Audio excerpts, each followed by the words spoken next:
start off with Charlie Kirk, right? Because you guys have been doing some really good coverage of that. And there are also a bunch of updates. But I think that's something that we can all agree on is that the right is being totally responsible and not exploiting this at all to crack down on free speech, because they are free speech warriors and they oppose cancel culture, right? That's right. I hate that. They really hate that. So let's take a look of, speaking of champions of free speech, let's take a look at the wonderful Attorney General Pam Bondi on the Katie Miller podcast on Monday. And Katie Miller, that's Stephen Miller's wife. Yeah. And so shout out to both of these conservative women.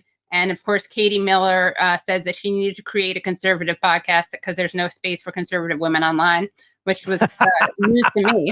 But let's take a listen to this exchange. Speech, and then there's hate speech. And there is no place, especially now, especially after what happened to Charlie, in our society.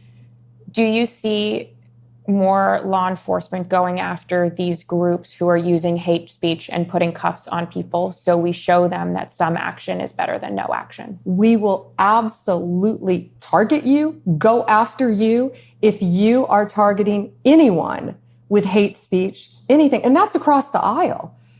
Oh, yeah, it's across the aisle. Yeah. We're going to find you. Yeah. We'll find you. We'll get you. It's just so unbelievable. And of course, just to kind of put a bow on it, let's just take a look at this tweet, this very relevant tweet. I believe Mehdi Hassan quote tweeted it and wrote lol. So let's take a look at this tweet. All right. This is from Charlie Kirk. Hate speech does not exist legally in America. There's ugly speech, there's gross speech, there's evil speech, and all of it is protected by the First Amendment. Keep America free. Now, because Charlie Kirk was not really actually like a towering intellect, he was very inconsistent. I'm trying not to speak too ill of the dead, but you could accuse him of hypocrisy. He didn't have a real principle commitment to free speech. And you can see him going in both directions. But what are your thoughts on how MAGA is reacting to the killing of Charlie Kirk? First, I mean, I think Kirk was more principled than most on the MAGA side. Like, he opposed the anti-boycott bill when it came around. He was kind of one of the leading voices there when that came around the first time, when Mike Lawler was floating it. And then you had Marjorie Taylor Greene come out against it, and then Massey come out against it. So to be fair, I think he was more principled than most were. I'm not aware of his entire record on it, but I would say that. In terms of this hate speech thing, it's amazing because, first of all, the two things, I don't know if you have the video of her saying we're going to prosecute Office Depot employees for not printing out posters for Charlie Kirk vigils. She said that too. Businesses cannot discriminate. If you want to go in and print posters with Charlie's pictures on them for a vigil, you have to let them do that. We can prosecute you for that. I have Harmeet Dillon right now in our civil rights unit looking at that immediately, that Office Depot had done that. We're looking at that. Like, the two rallying cries on the right in terms of the culture war for like the last 5 years, the two biggest ones were, we're going to defend the right of Christian bakers not to bake cakes for gay weddings. And there's no such thing as hate speech. Hate speech is a made up term. It's not a real thing. And Pam Bondi refutes both of those points in the same day. It's just amazing. But she clearly just has like no idea what her actual job is. Like, she just assumes she's supposed to be as hostile as possible. So when someone asks, so are you going to go after them? Absolutely. We'll find you and we'll come. Like, she just assumes that's her job, is to just be as threatening as possible to as many people as she possibly can, no matter what the prompt is. I don't think she really thinks these things through before she says them, which is why in this case, I mean, I think in general, obviously, we've seen a cancel culture push from the right in the wake of this shooting. But even a lot of the MAGA people have come out and said, this is ridiculous. She has to be fired because she's undermining our own hypocrisy in a way, because she's being so on the nose and just so directly refuting our key talking points from over the past 5 or 6 years that it's just untenable. So like, even Matt Walsh is saying she's got to be fired for this because this is crazy. Ixnay on the hypocrisy nay. Pam Bondi and a lot of the people in this administration, this is always part of the Achilles heel of fascism. If you look at the kinds of people who are willing to be part of a fascist government, they're crackpots. They're people with no reputation to protect. Very often, this is something we've been talking about a lot. I don't know if you've ever had Peter Turchin on.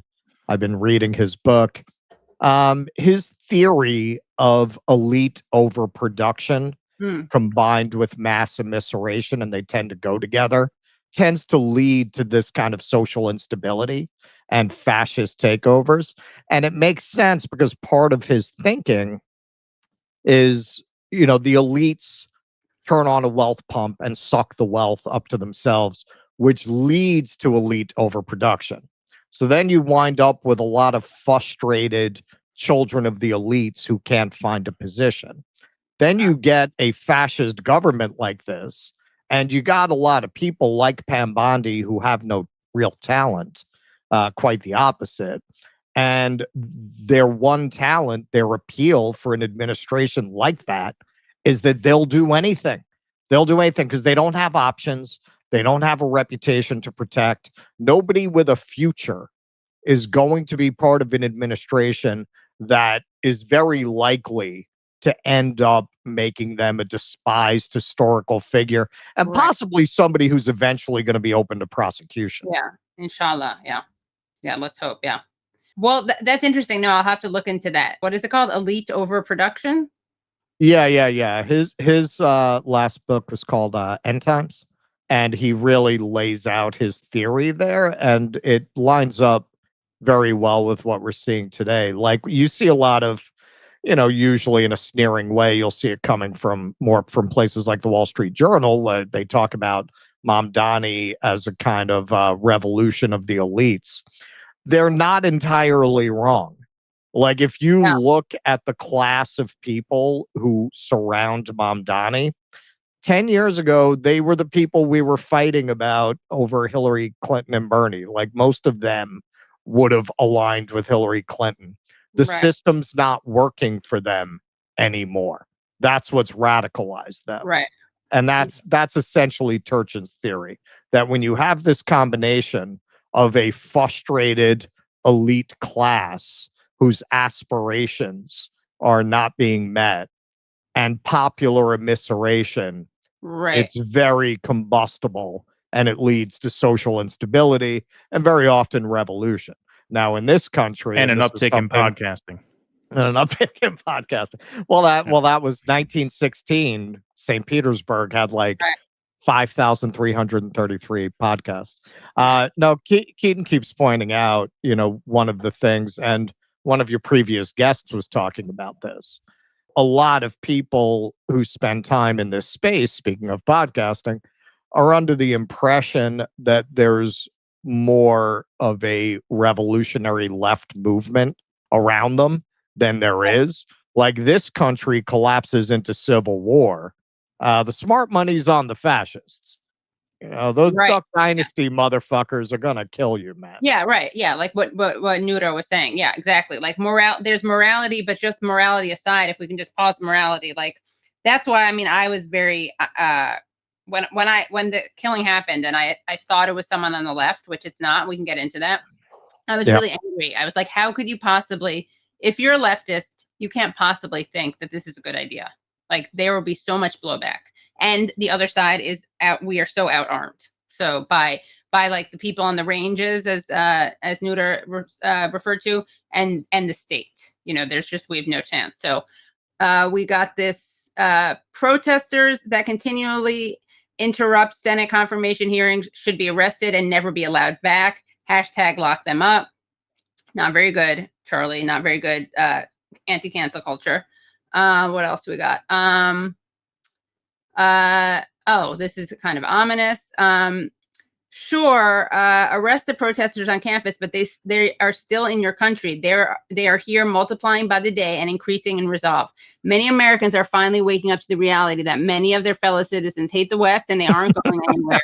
They are filled with venom and bitterness, demanding the end of civilization. Okay, so that's another one. And that doesn't sound very tolerant of discourse, even though Ezra Klein says that he did politics the right way, right? That was interesting. And you guys see who Ezra Klein had on his show recently?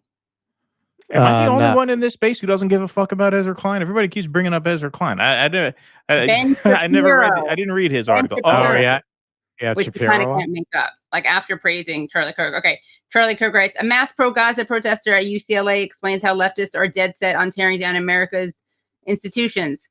Given that the University of California is founded upon colonialism, it's inherently a violent institution. There needs to be an adjustment of U.S. imperialism. And then Kirk writes, the left is a fundamentally anti-civilization movement and must be stopped. Yeah, and then your kind of typical stuff about BLM, how BLM should be stopped. And then again, I'm just going to end on this one because he's such an ideas guy. This is about a professor, and this one got called out because it was pretty hypocritical. He should be fired. That a professor who has openly called for the murder of police is drawing a large paycheck from the state of California is a disgrace to the people of that state, and it's an insult to the men and women who put on a uniform.